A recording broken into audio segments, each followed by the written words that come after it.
Feel It Real, by Denise Coates. Chapter 6. The Magic of Emotions. The most certain sign of wisdom is continual cheerfulness. Her state is like the things above the moon, always clear and serene.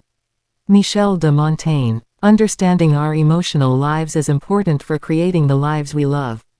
Emotions are like an internal compass that constantly sends chemical messages and electrical currents through our physical bodies to let us know that what we are focusing on is either beneficial or unbeneficial to our lives. Our emotions reflect whatever it is we are currently thinking about or focusing on.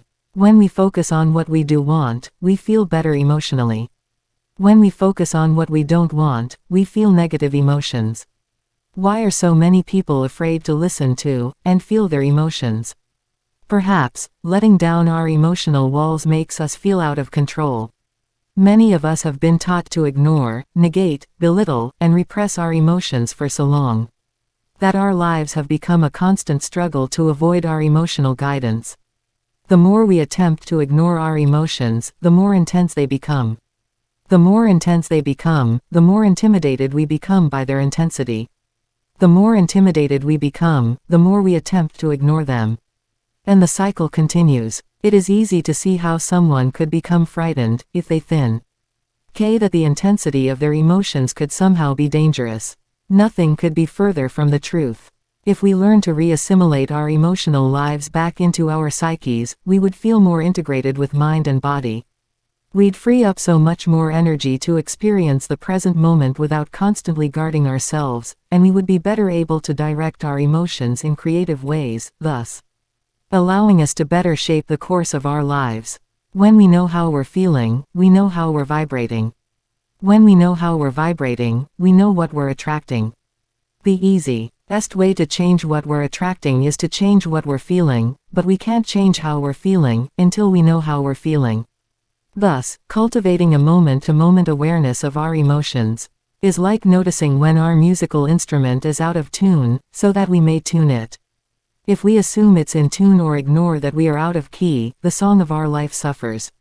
Emotional fog. HTS emit frequencies that radiate from us, and they attract anything similar back into our lives. For optimum mental health, it's important to make friends with our emotions. But what can be even more beneficial, once we reclaim our emotional selves and control our focus, is that we are then empowered to attract, by our emotional frequency, the lives we want. Where do we begin? How about at the beginning? Reclaiming our lost emotions. To begin the process, we must identify our emotions and the associated frequencies that govern our experiences. The following exercise will help you dig down deep to find the core emotions vibrating within you on a daily basis. Forget what you think is likable or reasonable, and be real.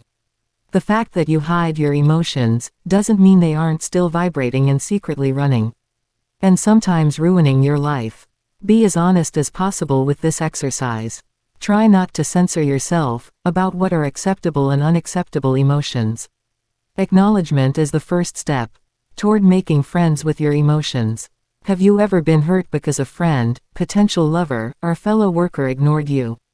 It does hurt. In fact, most children would rather receive negative attention than no attention at all. One of our biggest fears is the fear of feeling invisible. Now is the time you can empathize with your emotional self. Such attention may be long overdue, because your emotional self has probably felt invisible for much of your life. Complete the following exercise when you have several minutes to spare.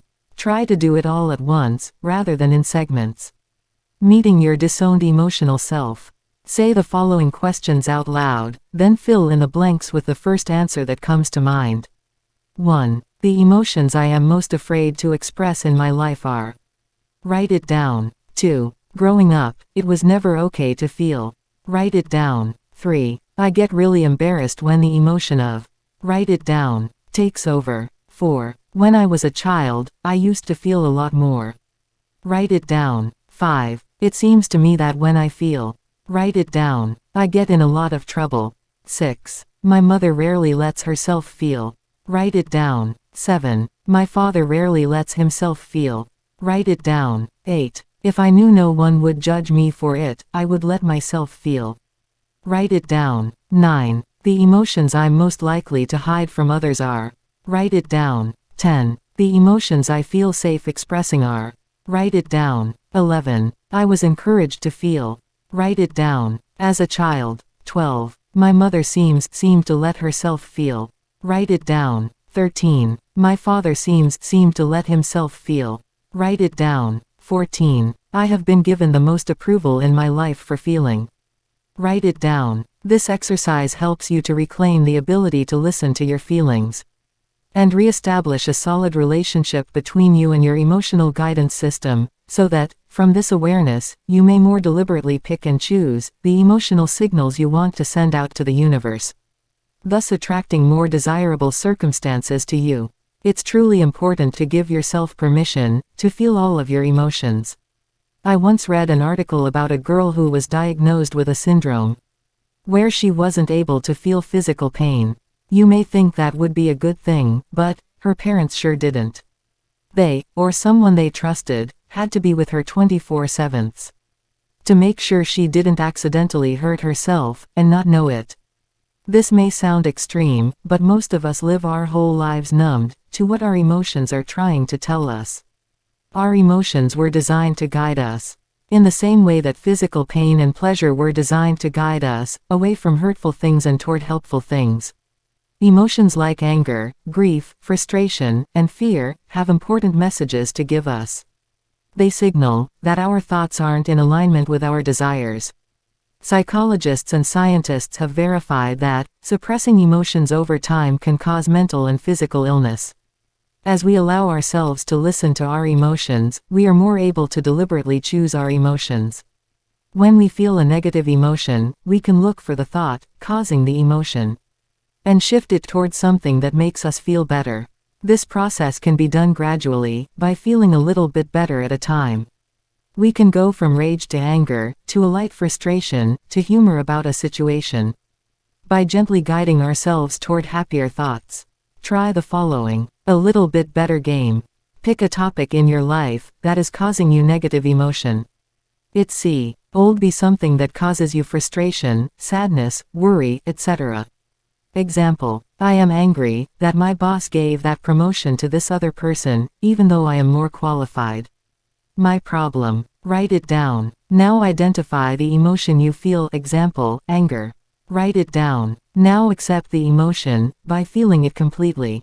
Example. It feels really painful. I'm livid and angry. I feel. Write it down. Now that you've allowed yourself to feel the emotion, ask yourself the following questions, and feel deeply for an answer. 1. Is there anything I can learn from this situation? Example. I can learn to stand up for myself at work, and demand to be valued. Write it down. 2. Is there anything amusing about this situation? Example. It's amusing when I imagine them both wearing Mickey Mouse ears. Or picture them both the size of my thumb. Write it down. 3. Is there anything I can appreciate about this situation? Example. That I know, it was my vibration of lack of self-respect that attracted this situation. And I can change my vibration, and attract better circumstances. Write it down. 4. What is this emotion trying to tell me? Example. This emotion is telling me to stand up for myself more.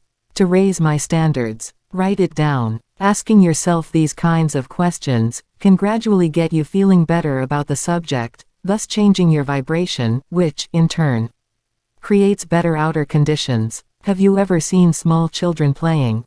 They seem to go from rage to love, to humor, to tears, to smiles, all within an hour or so. They are allowing their guidance systems to function properly. By allowing themselves to feel, children remain more connected to their inner guidance systems and authentic selves. As adults, we must reclaim this innate ability in order to become deliberate creators of reality. Once we learn to acknowledge where we are emotionally, we can consciously feel better, shift our vibration, and attract new circumstances.